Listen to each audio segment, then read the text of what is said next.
All right, so if you're someone who relies on customers finding you online, you're going to want to pay close attention. The way people search for things is changing in a huge way. And I'm not talking about some small algorithm update. This is a whole new ballgame. Let's get into it. So let's just start with this big number, 70%. What is that? Well, that could be the percentage of your future clients who might never, and I mean never, even land on your website. And it's not because your site is bad or your content is boring. It's because where they're getting their answers from is fundamentally shifting. You see, the world of online search, the one we've all gotten so used to over the years, it's facing a massive and pretty sudden shift. And it's happening right now, powered by, you guessed it, artificial intelligence. And what's really wild is just how fast this is all happening. The research firm Gartner is predicting that by 2026, so not that far away, traffic from search engines like Google could drop by a whopping 25%. They're calling it a cliff edge, not some slow, gentle slope. People are still searching, for sure, but now they're just asking AI tools like ChatGPT or Claude for the answers directly. In fact, listen to this quote from Alan Anton over at Gartner. He says these AI tools are becoming substitute answer engines.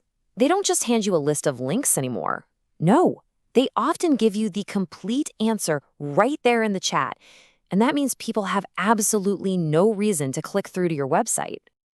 Okay, so that's the big, kind of scary problem. But what's the solution? Well, it's time to meet SEO's new best friend, GEO. It stands for Generative Engine Optimization, and it's all about learning to play in this brand new world. To put it really simply, GEO is just the work you do to make your content so good, so trustworthy, and so clear that an AI model actually chooses to quote you when it's answering a question. You're basically trying to become the source of truth. Let's look at the difference here. With old school SEO, your goal was to fight for one of those top 10 blue links on a Google page, right? But with GEO, the goal is totally different. It's to become the one trusted answer that the AI gives to the user. The whole playing field has just changed. Okay, so how do you actually do this? How do you get your content to be the stuff that AI wants to use as a source? Let's break down the key moves you need to make. It really boils down to 5 key things. First, answer questions directly. No fluff, just get straight to the point. Second, write for people, not for robots. Use simple language, explain things clearly. Third, and this one is huge, back up every single claim with sources or data.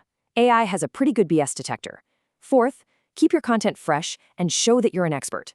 And finally, spread your knowledge around. Get it on forums, social media, other platforms, because the AI learns from the entire internet.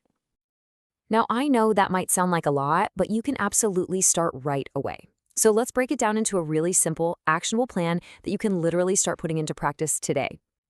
You know what the most important part is? Just starting. So this week, list the top 10 questions your customers always ask. Then, check if your website actually answers them. And finally, test those questions in an AI chat and see what pops up. Then this month, start adding sources to your best content and share your knowledge on other sites. And for the long haul, keep an eye on AI for any mentions of your brand, and of course, keep up with all the good SEO basics. And please remember this, it's really important. GEO doesn't replace SEO, it just builds on it. All that hard work you've done creating good, trustworthy content, it's still incredibly valuable. This is just the next step to make sure all that great stuff actually gets seen. So, I'll leave you with this final thought. The way people find information has already changed. That ship has sailed. The only question now is, when an AI starts talking about your industry, will your brand be the one it's quoting? Something to think about